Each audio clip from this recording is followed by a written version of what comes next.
I'm Park Howell, and welcome to the Business of Story. I thought it was just a stupid picture of a pig in the ocean. But after hearing that story, I had to have it. Now I wasn't just buying a picture, I was buying a story. Story literally made the picture worth more money to me. That's what businesses are about. People buy brands, people buy stories much more than anything else. I work with a lot of big enterprise companies, but let's just say I always tell folks, drop the PowerPoint, close your laptops, start with your story. If you want people to get engaged and you want people to act, you have to tell them an emotionally powerful story. That's with great characters, it's with uncertain outcomes, and it's with high stakes and drama. All business strategy is a story.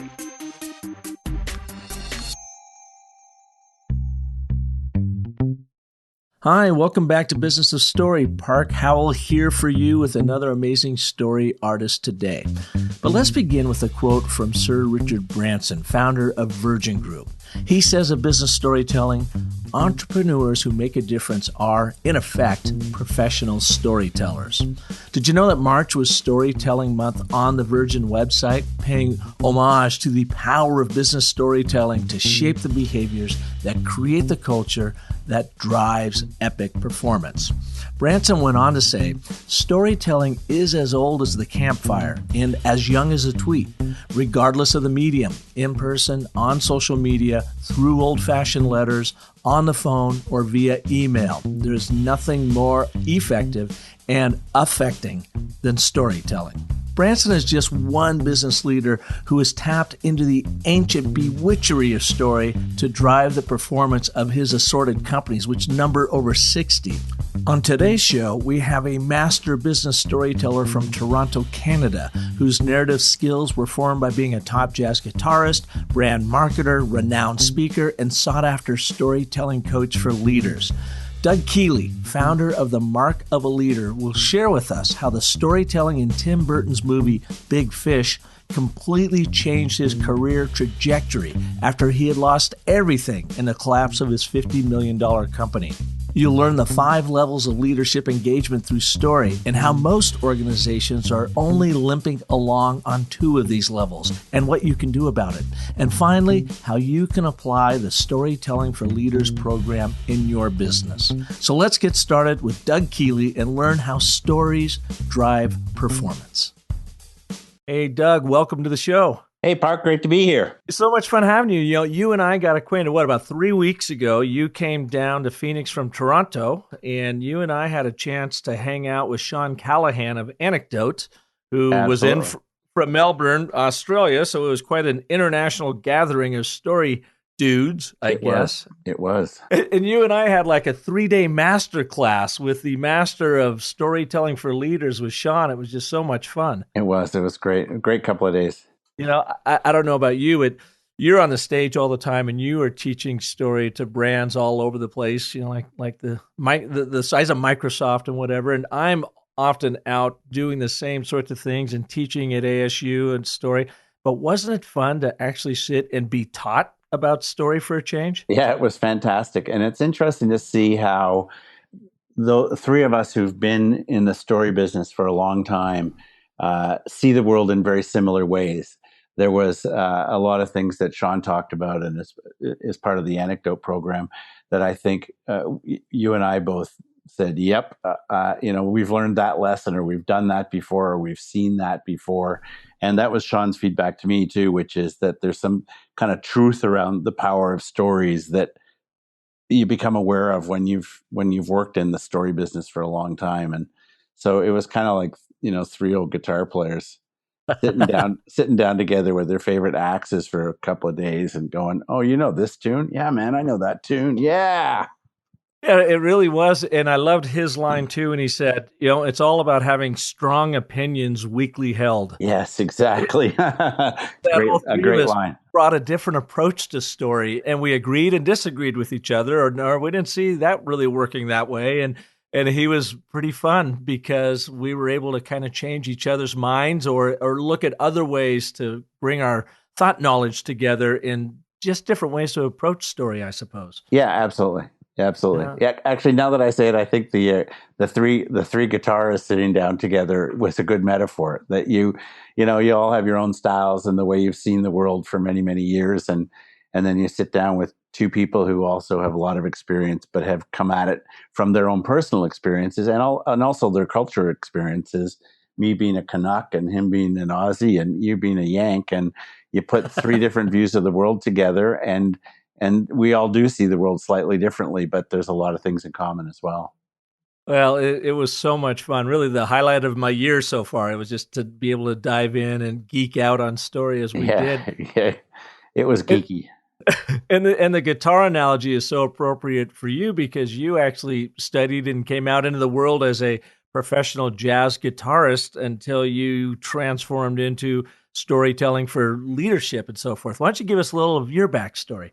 Well, it's funny when you put it that way. The irony of leaving the world of being a starving jazz guitarist to going to the world of a storyteller doesn't sound like it's a big financial step up on the world, does it? But it's worked out well. I worked my way through college. Working for what was actually my dad's company, and they produced films, and he had a recording studio, which is where I fell in love with the business. So we used to record small bands there, and I did all that to pay my way through school. And I took 6 years getting through college because I did a lot of work, and I worked on events and helped run all the gear and so on. And was that up in Toronto? It was in Toronto, yeah. And I realized, as a jazz guitarist, the real possibility is to become a music teacher at a school. There's not a lot of other options for 90% of the jazz world, not just guitarists. And I decided that the starving Van Gogh cut the ear off thing was no longer that appealing. So I started a business with my dad and another guy, and it was a marketing communications business. And I did that for 20 some odd years. And that's where I got the leadership bug, which started the whole story thing. Not only building a business with a few hundred employees in Toronto and New York, but working with big Fortune 500 companies around the world and seeing the impact of leadership on them. And my ex-partner calls me a leadership junkie. I just kind of got hung up on what a difference a good or bad leader can make on, in some cases, hundreds of thousands of people. And in the world of politics, it's bigger than that. So I started this thing called the Mark of a Leader in 2004, and I think I told you this story at the time. Right when I decided I wanted to do it because I needed to do something different, I saw the movie Big Fish by Tim Burton, and it literally changed my life because I was watching that movie, and it was all about a young man's father who lives this fantastical life and is constantly telling stories about his life. And the son can't believe the stories because they're so fantastic, and he decides that his father's not telling the truth. And so there's this razor fine line that's walked through the whole movie, and a lot of tension set up between the father and the son about stories and what's real and what isn't real. And then it has this incredible resolution at the end. And it really struck me. It really was a moment that made me realize that it's all stories, that all the world's great religions are built on stories, and all great organizations are built on a story. Like Hewlett Packard, it's the garage story. And Steve Jobs, it's the him and Steve Wozniak story. All great organizations have a story about how they started and stories that show their culture. And I put that together with leadership, and that's where I ended up here. And I still play music, and it's part of the Mark of a Leader, but it's more about stories and leadership than it is about music. So you had an ad agency essentially when you're saying a marketing firm? We at the time we described it as we did everything that was below the line of a traditional ad agency. So we didn't buy media, but we did branding, we did design, we produced huge events around the world, sales conferences, and so on. We were into the internet, and our biggest client in the late 80s was Apple. when Apple came out with color computers, the Mac II, and they started this idea called multimedia, which is producing graphics on a computer. And we were at literally the front edge in the world of companies that could do that. And we were a bunch of young guys who just thought this was the coolest thing ever. And there were literally, I think, 3 small little companies that knew how to do this on planet Earth. And so it was just crazy what we were doing. And specifically, when you say knew how to do this, do what exactly? Well, Apple, it came out with this idea that you could produce graphics and music and animations and all of this stuff on basically a desktop computer, a non-dedicated desktop computer. Yeah. Whereas at the time, all the graphics that were being done by dedicated computers from companies like Alias and so on. So the Apple kind of changed the game there. And up until then, everyone did presentations with slides, 35 millimeter slides that you dropped in a slide projector. And now all of a sudden you could do this stuff on a computer. And we, I remember doing a product launch for Nortel Networks in the early 90s, I guess it was. And we slaved 3 Macs together with timecode and had a 3-screen presentation running on it. And even, the people at NAB and Apple were going, you can't do that. Wow, that's crazy. And so we were just pioneering what was going on and having a lot of fun doing it. And Apple was happy to have us do it. And then when the internet came along, my company got into that, and we were making CD-ROMs so we were doing. Sorry, back to your original question was about what it wasn't an ad agency. It was kind of everything that ad agencies didn't want to do. And you grew that to be quite a successful company. And as you had told me, I hope it's okay to bring it up here for our listeners, you lost it all. Oh, absolutely. It's fine. It's a great lesson. Everyone, we had a couple hundred employees. We were about a $50 million business, which is pretty good size for a service business. And in 2001, we were hit by a tsunami of things. Our biggest client was Nortel, who I just mentioned. So they went out of business. We were the biggest internet company in Canada. And when pets.com went down, you remember 2001, everyone just backed away from the internet. And we had a lot of clients who couldn't pay their bills. They were startups and had built these crazy websites and couldn't pay for them. We were the biggest live event company in Canada. And when 9/11 happened, every event in the world was canceled because no one would get on an airplane. And most of the hotel chains were very close to going bankrupt. And I had a little problem with a partner in New York who, did very bad things. So all of those happened at the same time, and my company literally went bankrupt. I woke up one day and it was all gone. And we had been kind of the Apple. As I said, we were a cross between Apple and the Grateful Dead. So we called ourselves the coolest company in the world, but we wanted our customers like IBM to be so loyal to us that they named themselves after us, like the Deadheads always have. And so one day we were this crazy great company, and the next day it was gone, and that was a very scary moment. Yeah, how do you respond to something like that? Well, I had a dream, to be honest with you, and in my dream I saw my gravestone, and my gravestone said Doug was a one-trick pony. And I realized that the universe was telling me that I had been doing all of that stuff since I got out of college, since before I got out of college, because I did it to pay my way through college. And it was time to do something new. And then all of this stuff happened. I realized what I was really fascinated with was leadership and corporate culture. And we had an unbelievable corporate culture, and everyone wanted to be part of it. And, it was just an unbelievably great experience. And I was fascinated with that and why it happened. And then I realized that as PowerPoint was coming into the world and people were becoming bullet pointed, that story was being lost. And as I say, it was around then, shortly thereafter, that I saw the Tim Burton movie, and it was just kind of the light switch that turned the bulb on that was already in my head. It just didn't have that clarity. And I realized that I'm going to just build something that's about leadership stories. So my background was all about using media, and I got a piece of software built that allows us to do something that no one else can. It's a jacked up version of Adobe Director, which is an old program that we used to use to make CD-ROMs with.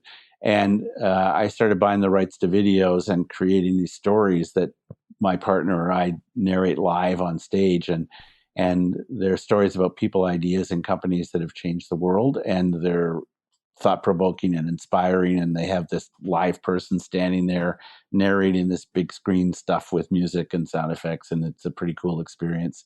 And I just sort of saw that, and that's what I created. And I can vouch for that experience because you did get up in our conference room for Sean and I and told us the Ernest Shackleton story. And that was just brilliant, really brilliantly done. Well, thanks. And, you know, we talked about this a little bit. And just to my take on story is that we talked a lot about just simple stories, and I totally buy that. But I'm also a big believer that the kids coming along, including my 15-year-old, they're all learning from video rather than the written word now, and they're being influenced to communicate with that. And that was one of the things that prompted me to think that what our model would be, which was different than anyone else, is we don't use PowerPoint. It's all video. It's all QuickTime. And so it's a different way of thinking about communicating. And I think one of the challenges that we're all going to have going forward is there's generations of kids coming along who not only are not used to sitting with people putting bad PowerPoint up on a screen, but they will have absolutely no patience with it whatsoever. Because and that's a whole other level of this conversation about how do you get to people and how do you engage them. Well, and add to that now what's happening with virtual reality. And our son, Parker, who's over in the film world in Hollywood, says Hollywood doesn't even have it figured out yet. And he's running around with a VR camera, just shot a spot for Adidas. And he says, this is so much fun. And just imagine now, kids aren't learning by the written word. They are learning by video. And then at some point in the not too distant future, you're going to drop in virtual reality to that. And it's going to completely change how we tell stories. Exactly. It absolutely is, because you're going to be able to put so we take the experience with video so that it's a much more immersive experience, but you're still looking at a screen. And you're still hearing something that's coming at you from outside you. What the amazing thing about VR is that it's going to put you right in Shackleton. You're going to be standing there freezing your ass off, you know. And you know what it's going to do to PowerPoint? PowerPoint's going to become the next papyrus scroll that will be sitting in a museum somewhere and say, can you believe we even actually use that to try to communicate and connect with people? Yeah, it's absolutely true. It's not PowerPoint's fault. I do a rap song, which I'll do for you someday. It's called "Stop You're Killing Me" with PowerPoint. Oh, give me a little bit right now. It's a rap song, and let's hear a little you got to see it, man. The first stanza. No, it's a whole visual thing. Okay. It won't work as well. It won't work without the track and the Okay, stuff. I gotcha. But the idea is it's not the tool. It's what you do with the tools that makes the difference. Yeah, without a doubt. So let's go back to this thing. You're a jazz musician. You are obviously a go-getter. You're making money in college in marketing communications. You figured out an interesting way to strap some of Jobs' computers together to give people truly an experience, much more than they were getting before. You lose it all. It blows up. The universe conspires against you, says, Doug, actually, I've got bigger plans for you, so I need to wipe out all this other stuff and wipe you out and let you start over. So, but then story just magically appears in your mind. What was it that you think? Because, a lot of people could have seen that movie, Big Fish, and I've seen it a couple times, love it.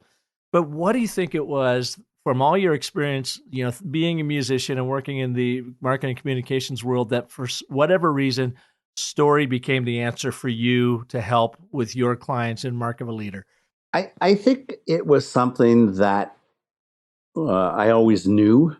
And in the same way, I'm sure that intuitively that's the truth for you as well. And it just, sometimes you just need the clarity. And And if you ask my wife, she'll tell you that the best thing that ever happened to me was our company going out of business. Painful at the time, but long term, the best thing that could have happened.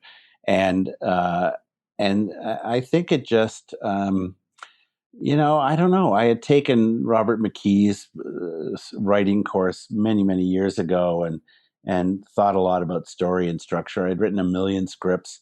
I think I told you the story that I remember sitting in a very large client's office that all remain nameless, and he was asking me what my company did, and this was a huge client we'd done work for 20 years around the world, and I said, I take your incredibly boring crap and make it magical. and then I realized that is what we do. We take this corporate drivel and self-aggrandizing features and benefits and turn them into stories that, if we're good at it, make people think. And that's all Hollywood does, and that's what great writers do. And so it was, it was just kind of one of those moments of clarity.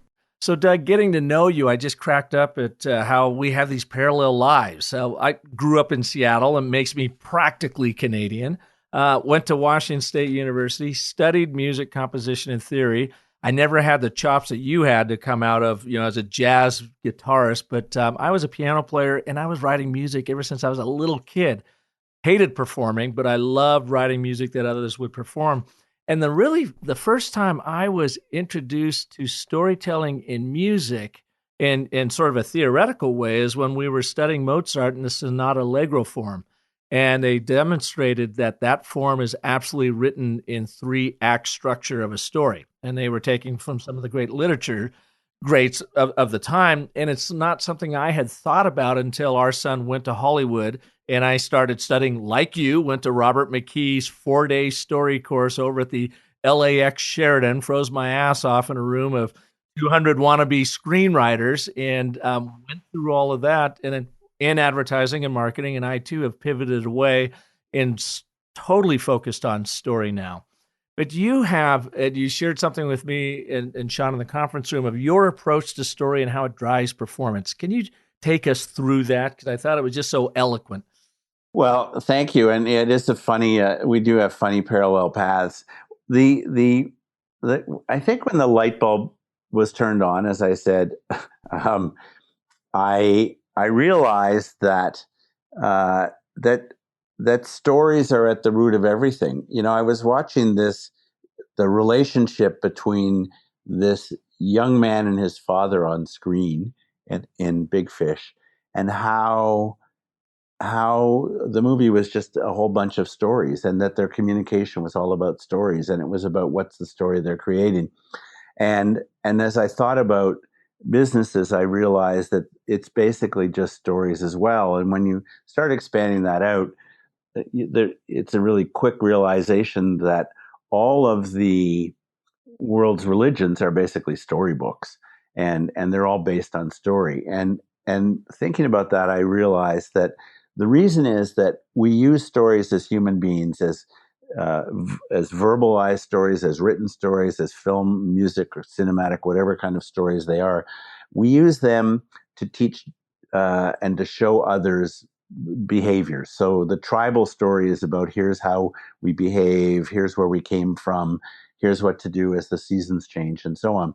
And that stories are used to shape behavior. So in a religion, the story will tell you, this is how we want you to behave in this circumstance. Well, when you put a whole bunch of behaviors together, that's called culture, because the dominant behaviors of any group is what their culture is all about. And inarguably, in the world of corporate, culture drives performance. That's proven inarguably. The type of culture you have, the cohesion of the culture, the focus of the culture, has a huge impact on performance. So that's where this idea of stories drive performance came from. That I think when we started The Mark of a Leader in 2004, there was a lot of pushback, or a lot of eye rolling from CEOs who thought, stories are pretty woo-woo. Like, the cynics would be, yeah, let's sit around the campfire and sing Kumbaya, man. And my brain would be going, but you're the idiot standing there with a bunch of PowerPoint that no one's paying attention to. They're all on their phones, or they're thinking about their boyfriends, girlfriends, what they're having for dinner, or how drunk they got last night, or whatever. I'm not the fool here.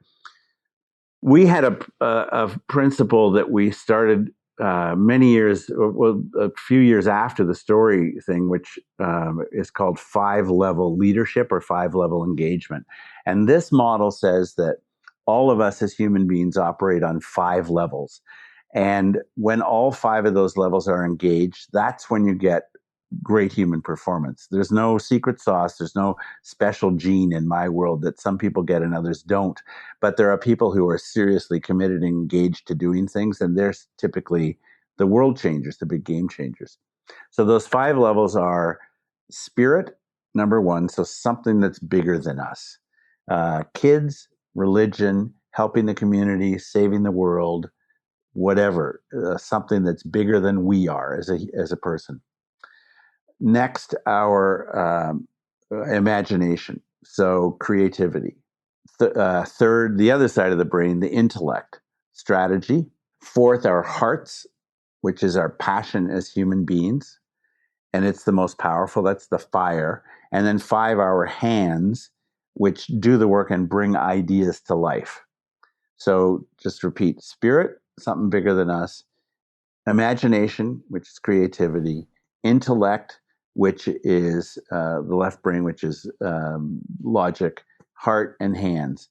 And when all of those are engaged, you can do amazing things. Well, isn't it a coincidence that what all of the research around story has shown us that the difference between telling someone a good story and giving them a typical PowerPoint presentation, is that the great story engages them on all those levels. So they've hooked up, countless studies have been done now where people have been hooked up to electrodes and they've been told a really engaging story, and all of the parts of their, I think, hypothalamus, and don't quote me on that, ignite and show there's activity around all of them. Whereas with a typical PowerPoint presentation, only that part of the brain associated with reading gets ignited.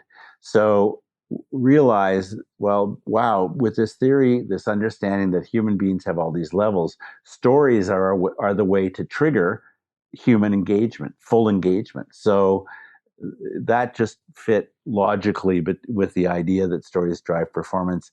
There's science to back it up. This isn't just a woo-woo claim. There's a ton of science behind that. And then Sean has not stumbled. Sean has researched and found even more of that than I knew about, which I discovered when I read his book recently. Yeah, that's his book, Putting Stories to Work. Exactly. Yeah. So where did you come up with these 5 levels? Is it something that you've just experienced in your own work, and also through the research you've done and have connected those dots? Or yes, it's just, I'm sure you've had this asked of you about many things in your business as well, Park. People say, where did that come from? And it's kind of like the answer to, where did that song come from?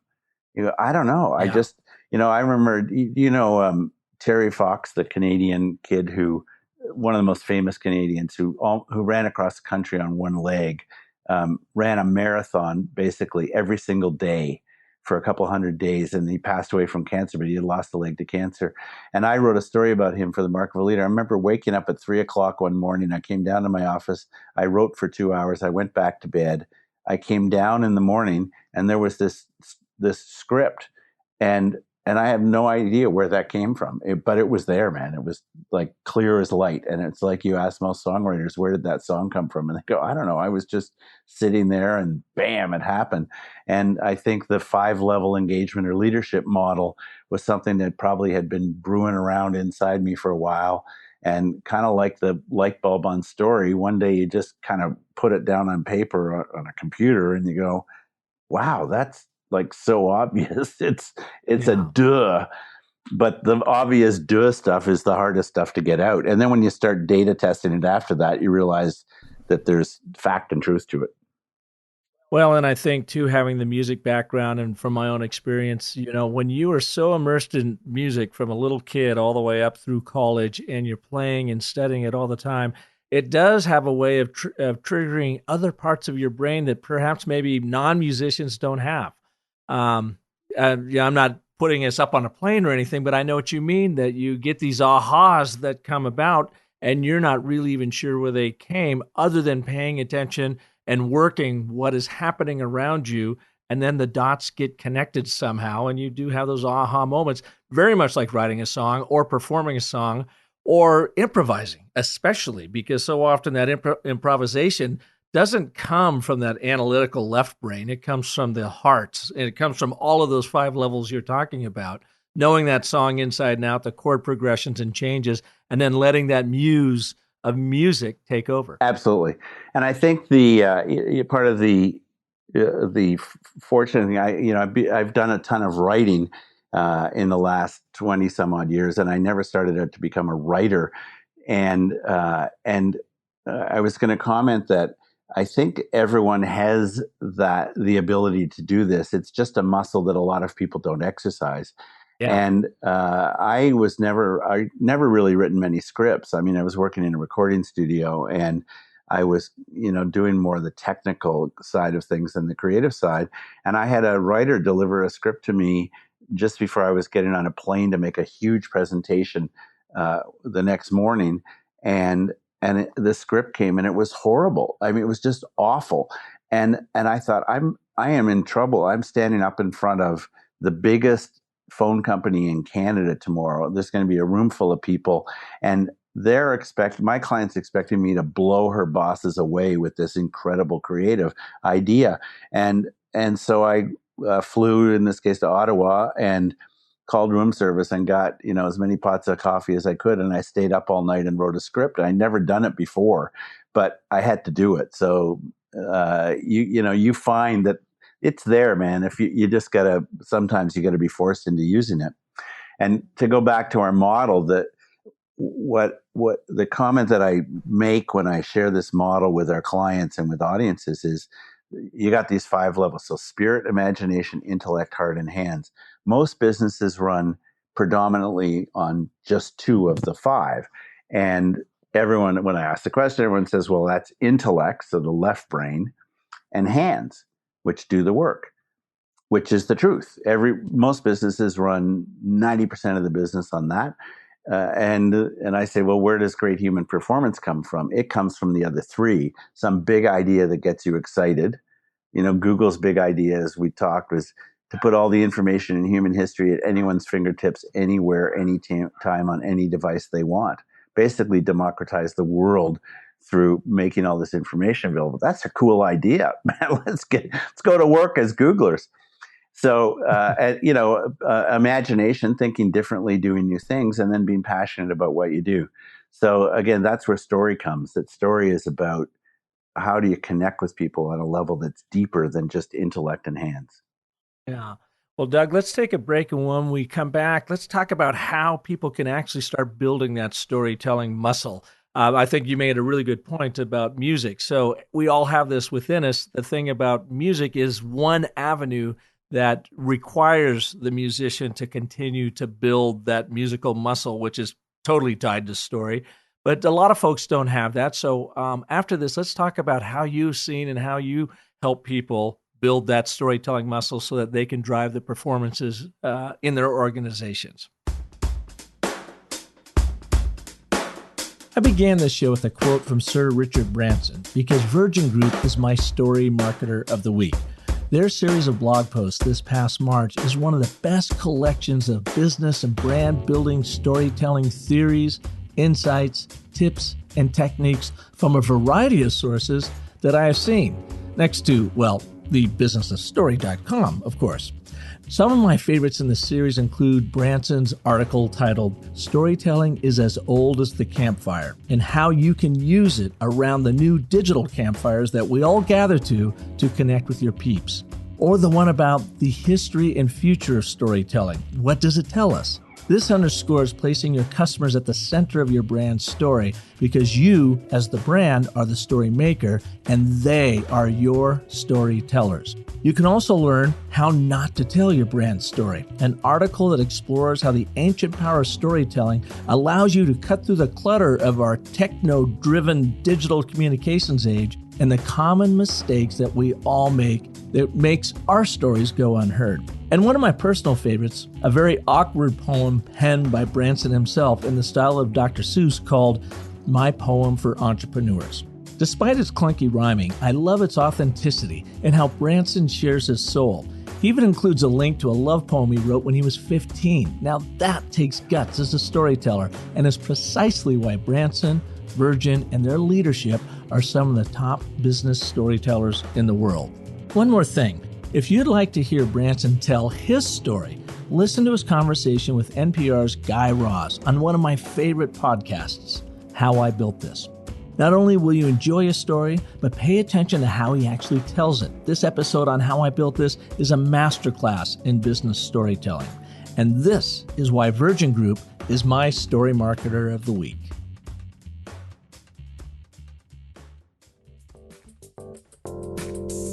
I can't thank you enough for listening to my Business of Story podcast. Your notes, tweets, and emails telling me how this program and our amazing guests have helped you live into a more powerful story make it all worthwhile. And yet, coming to you in audio only is the most one-dimensional way I can imagine to reignite within you the one true superpower we all possess, storytelling. So, picture me with you live. That's right, I consult, teach, coach, and speak on the power of story marketing, and I'm ready to do this for you and your people. You can book me for keynotes and workshops, brand story strategy consulting, and live webinars. You can also join me for free every Friday morning at 10 a.m. Mountain Standard Time on Facebook Live. During my weekly show, I review the smart story marketers who are making an impact every day with their business storytelling. I take you through an element of the story cycle system that you can immediately apply to your brand story. And I offer up a free tool, tip, or technique that will help you clarify your brand story and rise above the noise of the attention economy.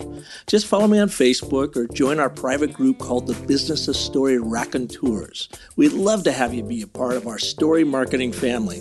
So let me help you get your story on by visiting my speaker page at businessofstory.com and start crafting and telling compelling stories that sell.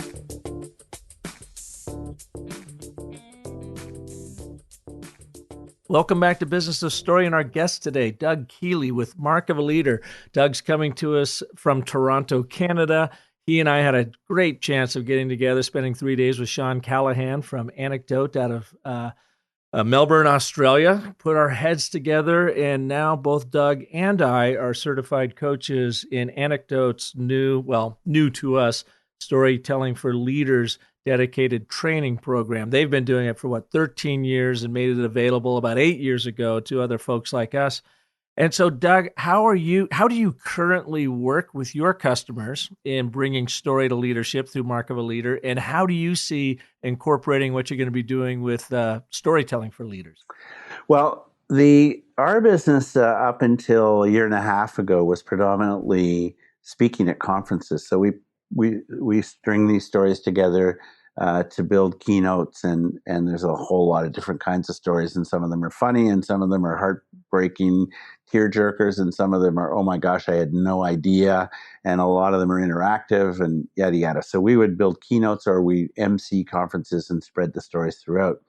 And you're doing a ton of work for like Microsoft doing this sort of thing. And who are some of the brands you're working with? Big brands, Microsoft, Starbucks in Canada, TD Bank, a lot of banks, anybody basically who brings their people together in a conference environment, a lot of customer events and internal events, a lot of insurance companies and so on.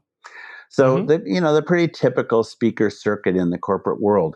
And it's been a very successful model. And clients started asking us a year and a half ago, how do I get the story thing? How do I help our people do that? So we started doing workshops, and we really built the workshops for mostly maximum half day, mostly. Not, we did a bunch of 1 days, and some clients would get us to run workshops over 3 days, and they wouldn't be all about storytelling. They'd be about leadership and teamwork and communication and a lot of different ideas. And so we basically, I think the best way to describe it is I built that based on experience. I built that based on having spent at the time, 25 or more years working in the corporate environment, running a ton of events, learning a lot, making a lot of mistakes. And, after enough years, you build some experience and some expertise doing that. And so we've been doing that for about 18 months now. And I ran into Anecdote looking for other companies that were doing stories in what I thought was a meaningful, impactful, and cool way. And I really liked what they did.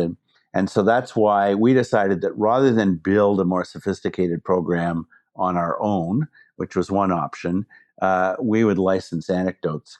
So we looked at it and said, you know what, these guys have some great ideas. So that's what we've done.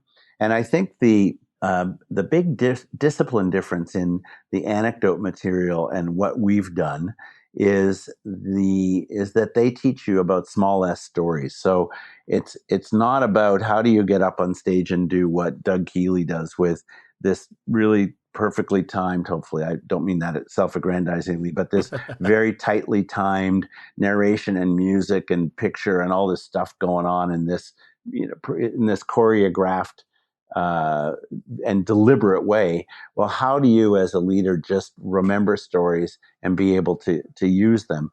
And that's more the focus of it, small S stories. And so I think what we're doing is now working with our clients, number one, to help them understand what their stories are.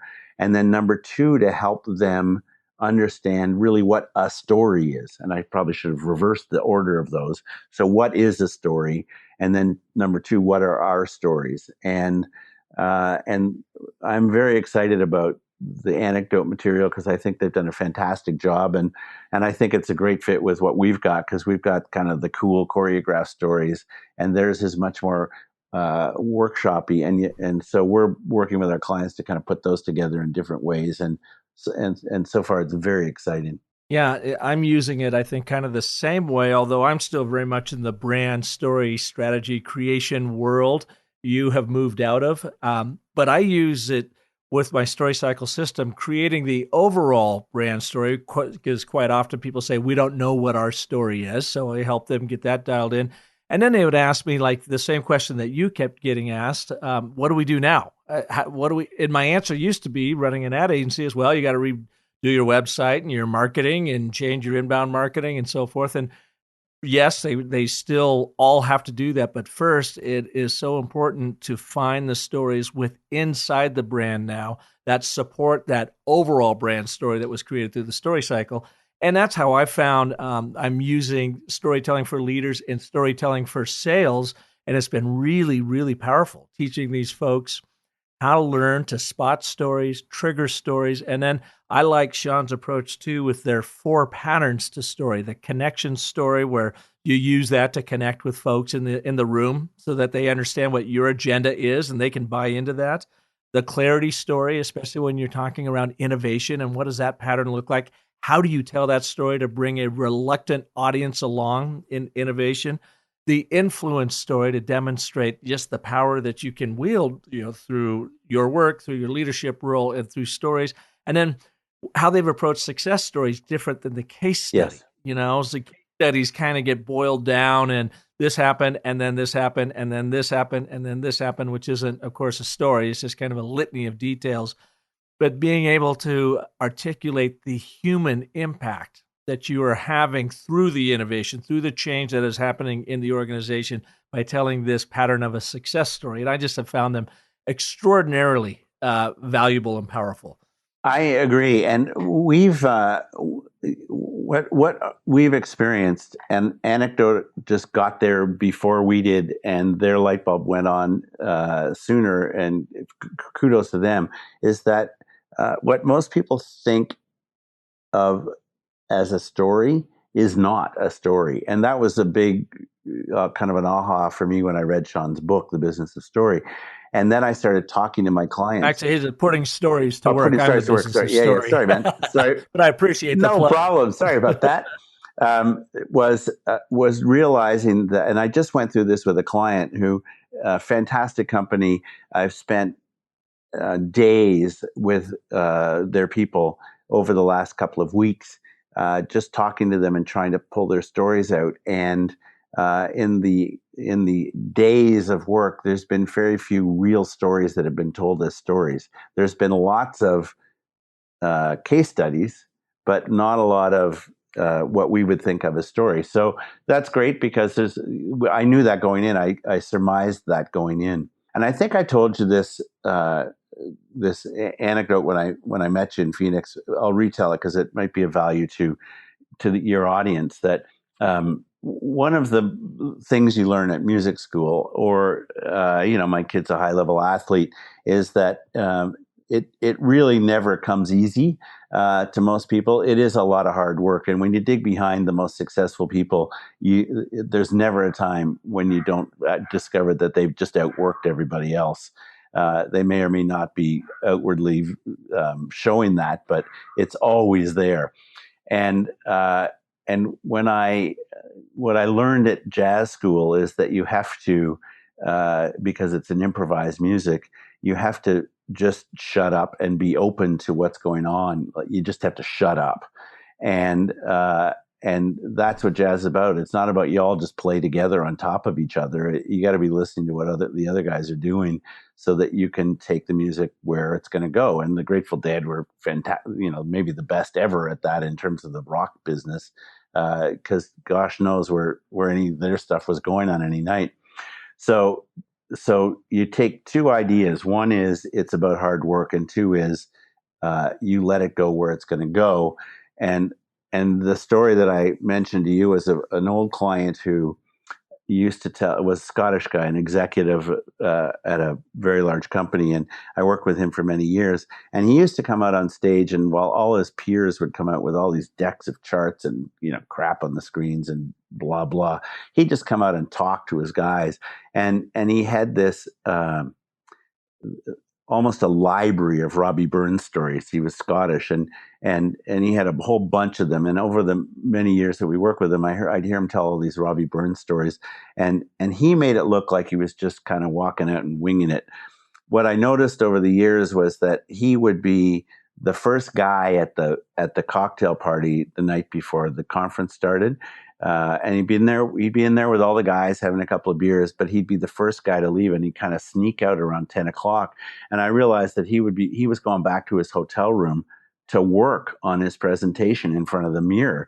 And those Robbie Burns stories weren't just, oh, I just thought this up. He was back there while everyone else was pounding back beers at the cocktail party. He was in front of the mirror getting the Robbie Burns stories so he could tell them and pull them out of his kind of kit bag effortlessly. And that's what I think this is all about, that it's, a little bit of work behind the scenes gives you this incredible tool or set of tools at your disposal, but you have to do the work.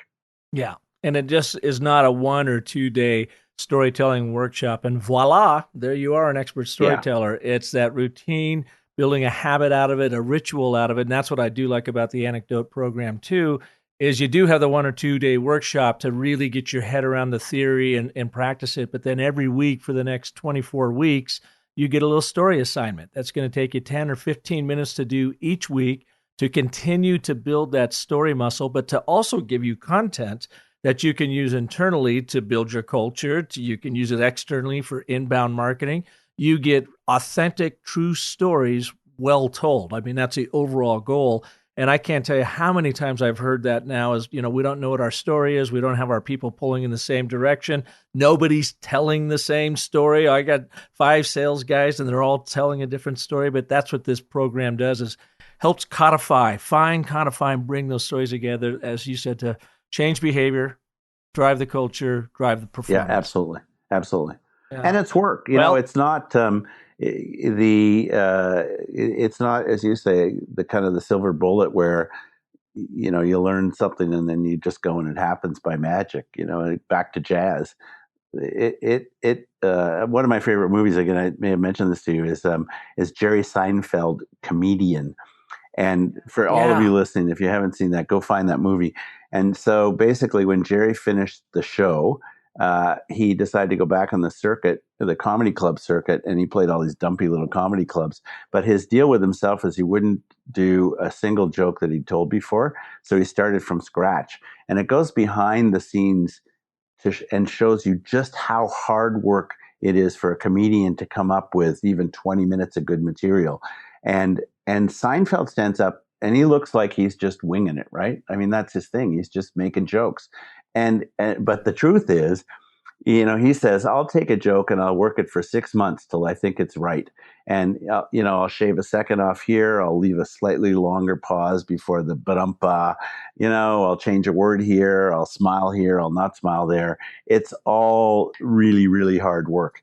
And I think that's the message out of story, is not that you're trying to get to that level, but that it's, a lot of people I know, especially everyone who's Irish, thinks they're a great storyteller. And I go, well, you're a great storyteller as long as everyone else is pissed. But, it took you 12 minutes to tell that story in some cases. Yeah.